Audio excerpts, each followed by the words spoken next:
এবার বাংলাদেশ মায়ানমার সীমান্তে যুদ্ধের দামা বেজে উঠেছে। আরাকান আর্মি একের পর এক এলাকায় মায়ানমারের জান্তা বাহিনীকে হাঁটিয়ে নিজেদের নিয়ন্ত্রণ প্রতিষ্ঠা করেছে। 2009 সালে মাত্র 26 জন তরুণ শ্রমিককে নিয়ে যাত্রা শুরু করে আরাকান আর্মি। আজ মায়ানমার জান্তা সরকারের ঘুম হারাম করে দিয়েছে। বাংলাদেশের সাথে এ রাজ্যে সীমান্ত থাকায় আমাদের জন্য তাদের গতিবিধির লক্ষ্য রাখা খুবই গুরুত্বপূর্ণ।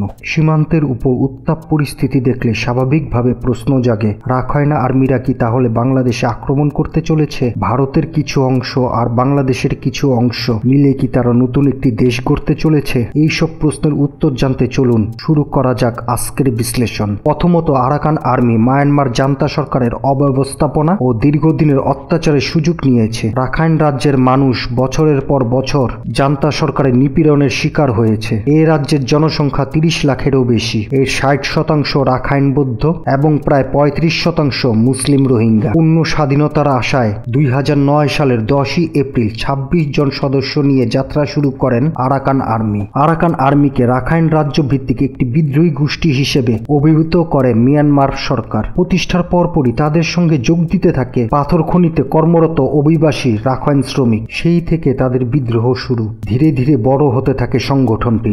রাখাইন জুড়ে তাদের জনপ্রিয়তা বাড়তে থাকে। আরাকান আর্মিতে পুরুষ সদস্যদের পাশাপাশি সরব অবস্থান নারীদেরও। পুরুষ সদস্যদের সঙ্গে জঙ্গলে প্রশিক্ষণে অংশ নিয়ে জান্তা বাহিনীর উপর হামলাও করেছে তারা। জানা যায় রাখাইন রাজ্যে অনেক মানুষ কাজের উদ্দেশ্যে দেশটির বিভিন্ন অঞ্চলে চলে যায়। মূলত তারাই আরাকান আর্মিকে অর্থ দিয়ে থাকে। তাদের সঙ্গে আছে রাখাইন রাজ্যের কিছু সচ্ছল মানুষ যারা অনেক বড় অঙ্কের চাঁদা দেয় আরাকান আর্মিতে। 2017 সালে জাতিসংঘের সাবেক মহাসচিব কফি আনানের নেতৃত্বে রাখাইন স্টেট অ্যান্ড ফ্লোজারি কমিশনের দেওয়া এক প্রতিবেদনে জানানো হয় আরাকান আর্মি মাদক চোরাচালানোর সাথে জড়িত। এই উৎস থেকে তারা প্রচুর অর্থ পেয়ে থাকে। তবে এই প্রতিবেদন অস্বীকার করেছে আরাকান আর্মি। 2023 সালের নভেম্বরে আরাকান আর্মি সাম্রাজ্যের দুটি বাহিনীর সঙ্গে সমন্বয় করে জান্তা বাহিনীর উপর একটি বড় আক্রমণ চালায়। এরপর খুব অল্প সময়ের একের পর এক এলাকা দখল করতে থাকে আরাকান আর্মি। মন্ডুর মতো কৌশলগত এলাকাও তাদের দখলে। এই সাফল্য মিয়ানমার সামরিক শক্তির জন্য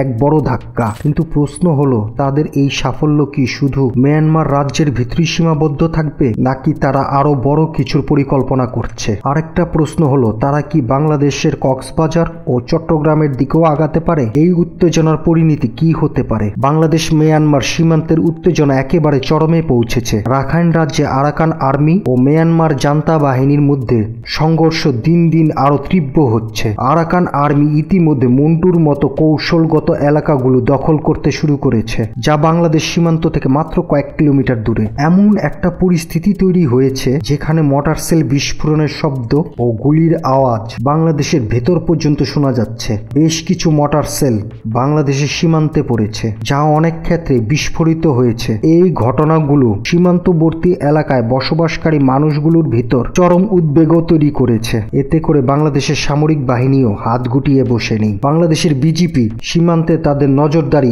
আরো জোরদার করেছে এবং সেই সাথে টহলও বাড়িয়েছে। কক্সবাজার ও টেকনাফের মতো গুরুত্বপূর্ণ এলাকাগুলোতে সেনাবাহিনী সর্বোচ্চ সতর্ক অবস্থানে রয়েছে। সীমান্তে সেনা মোতায়েন বাড়ানো হয়েছে যাতে যে কোনো হুমকি দ্রুত মোকাবেলা করা যায়। সত্যি বলতে আরাকান আর্মি যদি বাংলাদেশে ঢুকতে চেষ্টা করে, সেটা তাদের জন্য হবে আত্মঘাতী সিদ্ধান্ত। কারণ সামরিক শক্তির কৌশলগত দক্ষতা এবং আন্তর্জাতিক সমর্থনের দিক থেকে বাংলাদেশ ও আরাকান আর্মির মধ্যে তুলনাই হয় না। বাংলাদেশের সামরিক বাহিনী অন্তত আধুনিক ও সুসংগঠিত। সেনাবাহিনীর হাতে রয়েছে উন্নত প্রযুক্তির ট্রাঙ্ক, আর্টিলারি ও রকেট লঞ্চার। তারা ভূমি আক্রমণ ও প্রতিরোধে সক্ষম এবং জাতিসংঘের শান্তিরক্ষা মিশনে অংশগ্রহণের অভিজ্ঞতা তাদের বাস্তব যুদ্ধের পরিস্থিতিতে আরো দক্ষ করে তুলেছে। নৌবাহিনীর যুদ্ধজাহাজ, সাবমেরিন, মিসাইল লঞ্চার বঙ্গোপসাগরে নিরাপত্তা নিশ্চিত করে। উপকূলীয় প্রতিরক্ষা ব্যবস্থা এতটা শক্তিশালী যে সমুদ্র পথে যে কোনো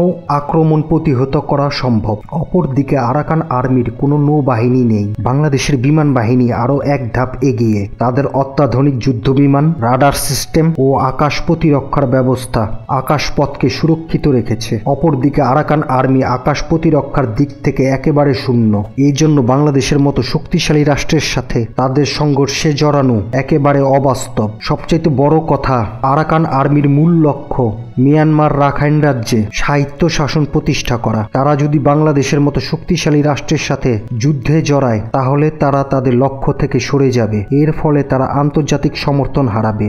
তাছাড়া একটা মজার ব্যাপার হচ্ছে, অনেকেই মনে করছে আরাকান আর্মি মণিপুরে ও সেভেন সিস্টারে বিভিন্ন অঞ্চলে প্রবেশ করেছে। আসলে বাস্তবে এর কোনো প্রমাণ নেই। স্থানীয় একটা গেরিলা বাহিনীর পক্ষে এত বড় পদক্ষেপ নেওয়া অসম্ভব।